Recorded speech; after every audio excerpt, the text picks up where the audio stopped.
তো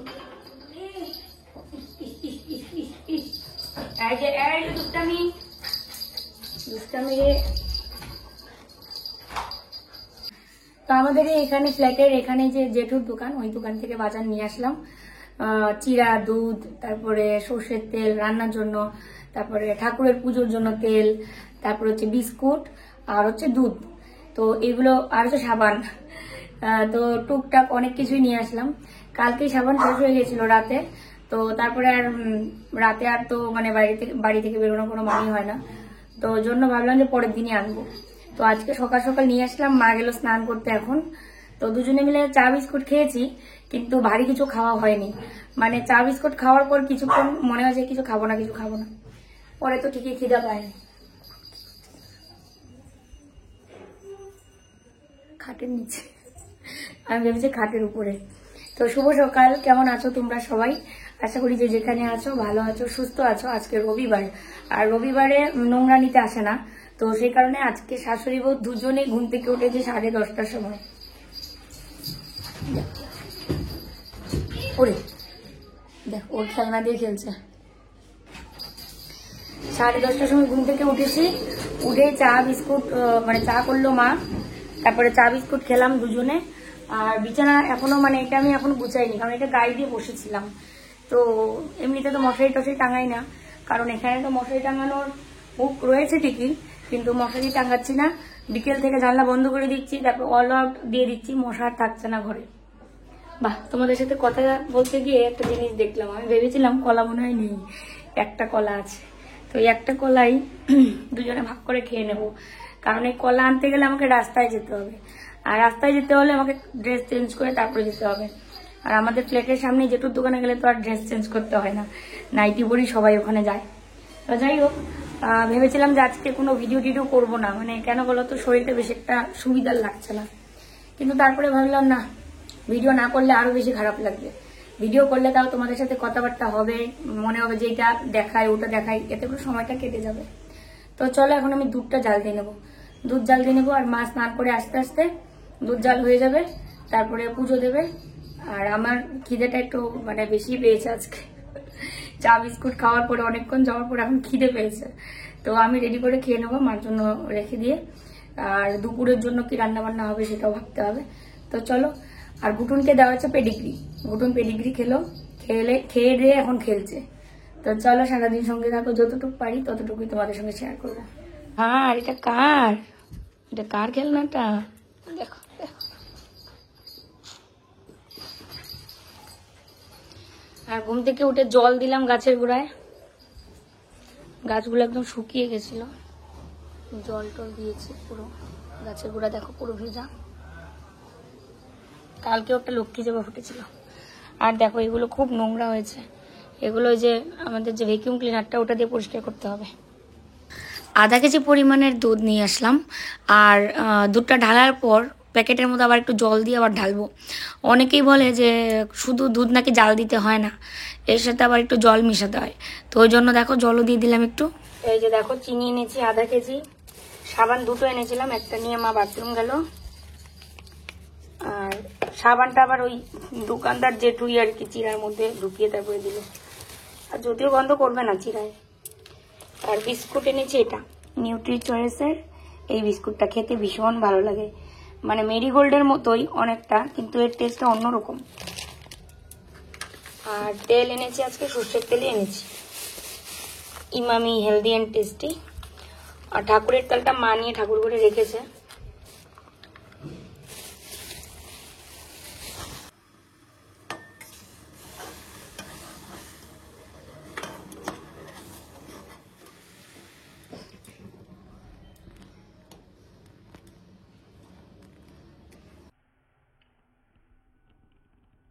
বাড়িতে যে আমাদের চিরা আনতো, তো সেই চিরাটাকে বাড়িতে এনে আবার কুলা দিয়ে ঝাড়তে হতো।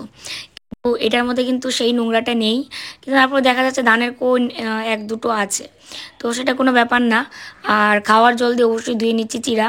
আমি না মানে খাওয়ার জল দিয়ে চিরাটা ধুই, কারণ চিরা ধোয়ার পরেও জলটা একটু থাকে, তো ওটা ট্যাঙ্কির জল হলে ওই জলটাই পেটে চলে যাবে, সেই কারণে। দেখো বাচ্চা,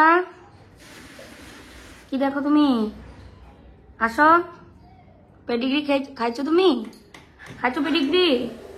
আমাদের জন্য যখনই আমি খাবার বাড়ি তখনই কল্লোলের কথা মনে হয়, দাদার কথা মনে হয়। ওদের ভীষণ কষ্ট হচ্ছে, মানে ওদের যেখানে হোটেলটা নিয়েছে ওখান থেকে অনেকটা দূর হেঁটে গিয়ে তারপরে খেতে হয়। তারপরে আবার মন মতো কোনো খাবার নেই, ইডলি ধোসা তারপরে পরোটা লুচি এগুলো খাচ্ছে। তো ইডলিতে তো গ্যাস ট্যাস অত হয় না, কিন্তু ওই পরোটা লুচি এগুলো খেলেই গ্যাস হয়ে যাচ্ছে। তো দেখো দুজনের জন্যই বেড়ে নিয়েছি। তো আমরা তো দুধ দিয়ে চিড়া খাচ্ছি, এবার ঘুটুন তো পেডিগ্রি খেয়েছে, কিন্তু ওর দুধের প্রতি একটা আলাদাই দুর্বলতা, মানে দুধটা খেতে ও ভীষণ পছন্দ করে। তো ওকেও আর কি ওর বাটিতে দুধ দিয়ে দিলাম।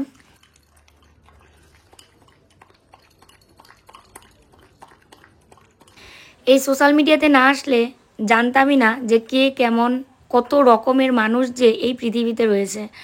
মানে গতকালকে আমি যে ভিডিওটা দিয়েছিলাম সেই ভিডিওতে একজন, সে মানে কি বলবো, যার যেমন মেন্টালিটি তার কথাতে প্রকাশ পায় যে সে কেমন ধরনের মানুষ। কিছু কিছু মানুষ লোককে কষ্ট দিয়ে কথা বলতে খুব ভালোবাসে, মানে মনে করে যে আমি যা বলছি সেটাই সঠিক, আমি একটা কিছু বললাম মানে এটাই মানে বিশাল কিছু হয়ে গেছে। হ্যাঁ, আরেকজনের মনে যে আঘাত দিচ্ছে বা আরেকজনের মনে কষ্ট দিয়ে কথাটা বলছে, পরিণতি কি হতে পারে সেটা ভাবে না। সেটা ভাবলে নিশ্চয়ই এইভাবে মানে একজনকে আঘাত দিয়ে কথা বলতো না। কালকের ভিডিওতে একজন কমেন্ট করেছে, আমি কমেন্টটা তোমাদেরকে দেখিয়ে দিচ্ছি। মানে তার মেন্টালিটি কতটা খারাপ হলে একজনকে মানে এভাবে কমেন্ট করতে পারে।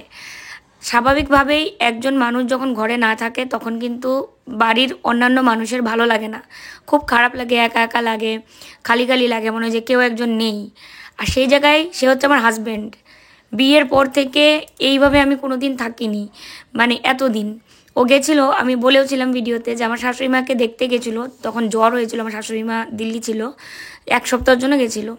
তো তখন যে আমি কীভাবে সময় কাটিয়েছি, আমার শ্বশুরবাড়ির কেউ আমাকে এসে যে সময় দিত বা কিছু, সেটাও করতো না। রাতে শুধু এসে ঠাকুমা ঘুমাতো, ঠাকুর শাশুড়ি। আর সারাদিন তো সবাই ব্যস্ততায় কাটায়, কেউ কারো কাছে গিয়ে শুধু শুধু বসে থাকে না। তো আমি আমার মতো সংসার সামলিয়েছি, অনেক কষ্ট হয়েছিল সেই দিনগুলো। তো প্রত্যেকটা দিন মনে হচ্ছিল যেন খালি খালি। তো আজকে এই কলকাতা আসার পর, মানে ও তো আমাদেরকে কলকাতা আসার পর কেন বলছি, তারপরের থেকে তো আর কোথাও যায়নি এরম করে। আর বিশেষ বড় কথা, মা হচ্ছে কথা বলতে পারে না, তো সেই জায়গায় সারাক্ষণ কল্লোলের সাথেই কথা বলা। আর মার সাথেও তো কথা বলি, কিন্তু রিপিট তো আর আমি কিছু শুনতে পাই না, সে শুধু মার সাথে আমিই কথা বলে যাচ্ছি। তো সেই দিক থেকে মারও এদিকে খারাপ লাগছে যে মানে ছেলে বাড়িতে নেই, এদিকে আমারও খারাপ লাগছে আমার হাজব্যান্ড বাড়িতে নেই, মানে সব কিছু মিলিয়ে দুজনেরই খারাপ লাগছে। তো তার মধ্যে মানে এই মানে উনাকে কি ভদ্র মহিলা বলবো না কে কমেন্ট করেছে, বলছে কি যত সব ঢং, বড় একা লাগে, একসময় তো কল্লোল থাকবে না, হ্যাঁ চিরকাল তো এই পৃথিবীতে কেউ থাকে না, তখন তুমি কি করে থাকবে, যত সব ঢং। আচ্ছা এইটার মধ্যে কি এই কথাটা খাটে কখনো? সে পৃথিবীতে কেউই আমরা চিরস্থায়ী নই, একদিন না একদিন সবাইকে যেতে হবে। তার মানে এটা নয় যে এই সময় এই কথাটা এরম করে বলতে হবে। সে তো কল্লোলের আগে আমিও যেতে পারি, মানে সে এই কথাটা বলে নিজেকে বিশাল কিছু ভাবছে যে আমি তো বলে দিলাম, হ্যাঁ যত সব ঢং, তার মানে আমি বড় হয়ে গেলাম এই কথাটা বলে। মানে কিছু কিছু লোক আছে তারা ভাবে কি আমি যেটা বললাম, হ্যাঁ এটা বলে আমি বিশাল কিছু হয়ে গেছি, আরেকজনের মনে যে আঘাত দিলাম, যে কথাটা আমি কাউকে বলছি সেটা রিটার্ন যদি আমার গায়ে আসে সেদিন তাহলে কি হবে। মানে এদের আসলে কাণ্ডজ্ঞান নেই, বা এদের নিজস্ব কোনো পারিবারিক শিক্ষা নেই, আর মানে যেমন তেমনভাবেই হয়তো মানুষ হয়েছে। নাহলে একটা ভদ্রতা, একটা সভ্যতা বলে জিনিস থাকতো, যে কাকে কি বলা যাবে, কোন সময় কি বলা লাগবে, কোন সময় কোনটা বলা যাবে না, সেটার মানে জ্ঞানটা থাকতো। তো যাই হোক, এদেরকে কি বলবো আর, মানে কিছু বলার ভাষা আর খুঁজে পাচ্ছি না, আর তোমাদের সঙ্গে শেয়ার না করে পারলাম না, কারণ এমন একটা কথা চুপচাপ করে সহ্য করার মানে ধৈর্যটা ভগবান আমাকে দেয়নি। তো মার পুজো শেষ, প্রসাদও দিয়ে দিচ্ছে, খেজুর নকুলদানা দিয়ে পুজো দিয়েছে, তুলসী পাতা, আর ওই দেখো বড়িগুলো ওখানে রোদে দিয়েছি।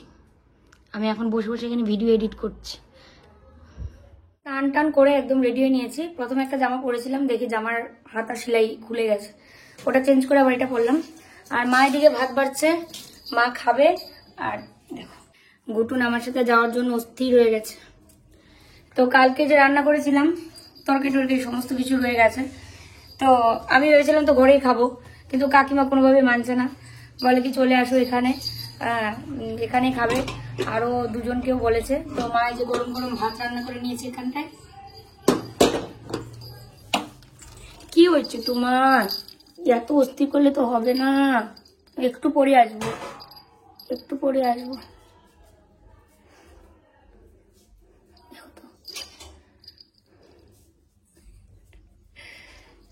শোনা বাবা, তো চলো যাওয়া যাক, একটু পরে আমি চলে আসবো।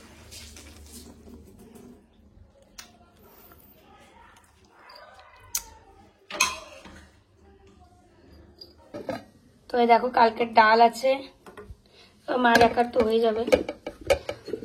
এই যে দেখো সবজি অনেকটাই আছে, এখানে আবার এই সবজিটা রয়ে গেছে অল্প। হ্যাঁ কি বলতো, দুজন তো মানুষ, এবার যতটুকুই রান্না করি না কেন পরের দিন থেকেই যাচ্ছে। তো গতকালকেও তো দেখলে, গতকালকে না পরশুদিন দুপুরবেলার মানে পরশুদিনের কি বলবো, আগের দিন পরশুদিন কল্লোলরা যেদিন গেল তারপরের দিন দুজনে মিলে তাই করছিলাম, মানে বাসি যে তরকারি ফ্রিজে রাখে সেটা দিয়ে হয়ে যাচ্ছিল। গরম কিছু রান্না করার দরকারই থাকে না, একদিন যদি রান্না করি তো সেটা দিয়ে 2 দিন চলে যাচ্ছে, এই পরিস্থিতি। তো যাই হোক চলো, আমি এখন বেরিয়ে যাব, আমার জন্য সবাই বসে আছে ওখানে, তো এই আর কি। তো দেখো খেতে বসে গেছি, আর কালকে যে গেছিল আমাদের বাড়ি এই যে আন্টি তো যাই হোক ভিডিওটা একটু আগে দিলাম, এখনো জানি না কে কি কমেন্ট করেছো, হয়তো অনেকে বুঝতে পেরেছে, অনেকে বুঝতে পারেনি। তো খাওয়ার টেবিলে আরো বেশ 2-3 জন আছে, তো তাদের ভিডিও আর করলাম না, তারা এখানকারই মানে কাকিমার পরিচিত এবং সেই হিসেবে আমাদেরও পরিচিত। আমরা তোমাদের একটু পরীক্ষা করছিলাম যে বউয়ের বাড়িতে গিয়ে কে রান্না করতে পারে, সেটা তোমরা কে কে ধরতে পেরেছো, বুঝতে পেরেছো, সেটাই জানার জন্য আমরা এই খেলাটা খেলেছি তোমাদের সঙ্গে। খেলা সারপ্রাইজ, তার মানে খেলা, লুকোচুরি খেলা। প্রথম দিন মিকি যে খেলাটা নিয়ে খেলছিল ওটা আমি দিয়েছি মিকিকে। মিকির যে একটা মানে মুরগের মতো দেখতে, কিন্তু আওয়াজটা অন্যরকম। হাঁসের বাচ্চা না, এটা আন্টি দিয়েছিল। এটা কি সত্যি? অল্প এইটুকু আর দিও না, মা লক্ষ্মী হাতে কম যেন ওঠে ব্যাস। কাকিমা সবাইকে খাওয়াতে ভালোবাসে, নিজে খাবে না, অত্যাচার। কালকে আমাদের বাড়িতে গেল, এত ভাবে বললাম যে আর একটু ভাত নাও, মানে মিষ্টি খেতে বললাম, তারপরে আরো অন্যান্য কিছু খেতে বললাম, কিন্তু খাবে না। ওনার মানে নিজের খাওয়ারই নেই, কিন্তু মানুষকে খাওয়াবে মন ভরে, সে যে যাকে খাওয়াবে না কেন সবাইকে একদম ইচ্ছে মতো দেবে, সে পছন্দ করুক আর না করুক জোর করেই খাওয়াবে। তো এই আর কি ব্যাপার, সবাই মিলে আলাপ সালাপ করে গল্প টল্প করে খাচ্ছি। আর আজকের মেনুতে ছিল কি বলতো, কলুই শাক না, কলুই শাক তো মাসকলাই, মাসকলাই কড়াই শাক বা কলুই শাক, হ্যাঁ কড়াই শাক বা কলুই শাক, আচ্ছা কড়াই শাক বা কলুই শাক, কড়াই।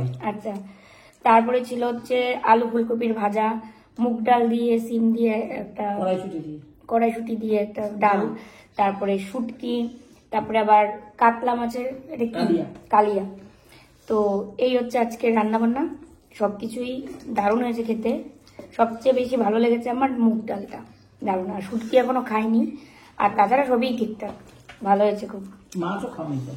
আমার কাছে ভালো লেগেছে আচার দিয়ে ডালটা আর শুটকি মাছটা। আমি তো কাতলা মাছ ভাজা খেয়েছি। তুমি ঝোলটা তো পছন্দ করো না? না, আমি কাতলা মাছের ঝোল টোল অত পছন্দ করি। আমাকে একটু আচার তুলে দাও না, একটা আম তুলে দাও।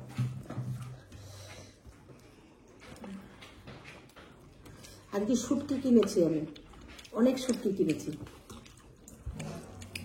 এটা আন্টির ভিডিওতে তোমরা দেখতে পারবে, তাই না? দেখাবে কিনা? বাড়িতে দেখাবো, বাড়ি গিয়ে দেখতে পারবে তোমরা। তো চলো খেয়ে নিই, পরে কথা হচ্ছে। এসেছি, বাড়ি এসে ঘরে গেছিলাম, ব্যাগ ছেড়ে চলে এসেছি। তো এখন মার ওষুধটা আনতে দেবো, মার প্রেশারের ওষুধ। এই যে এটা ছাড়া তো মানে জানি না প্রেশারের ওষুধ আর কি নামটা, ওই যে এটার মধ্যে সম্পূর্ণ লেখা আছে গ্রুপ এবং পাওয়ার, আর বুটুনটা সমানে থাকো কি করছে, একটু পরে আসবে। তো চলো ওষুধটা নিয়ে আসি মার। এটা তো না আমারটা ওষুধটা, টাকা পাঠিয়ে দিয়েছি কিন্তু।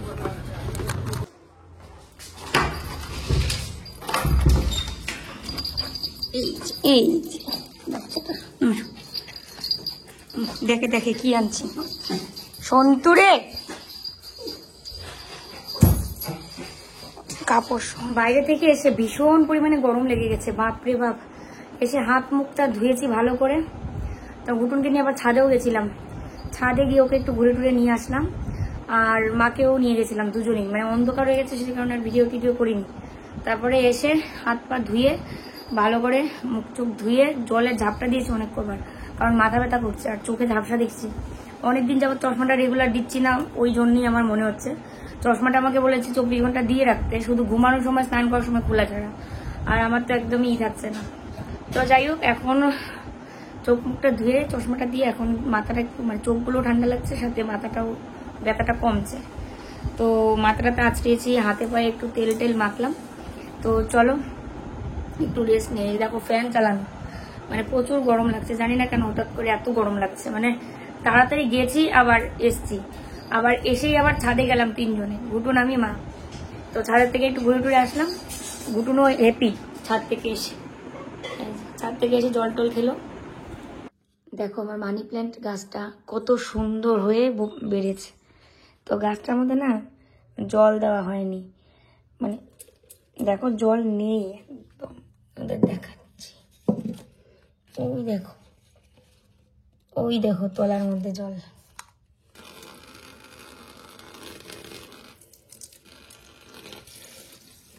গাছটা অনেক ভালো হয়েছে।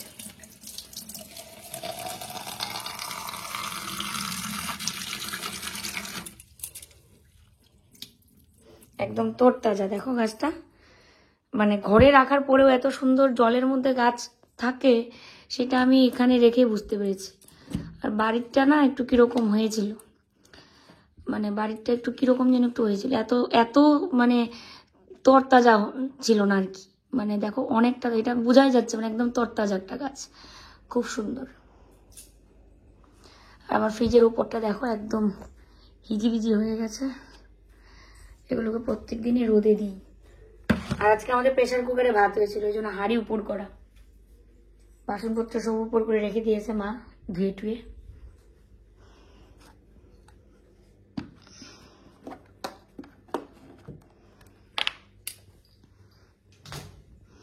এগুলো সরিয়ে দিলে তাও এই দেখো কি দারুণ লাগছে গাছটা।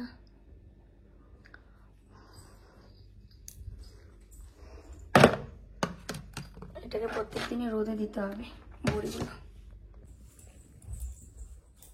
এখানে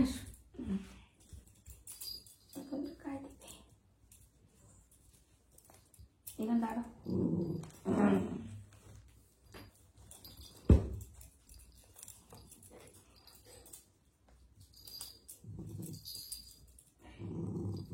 রাগ করে কেন? এ বাপরে দাগ দেখায়, দাগ দেখায়।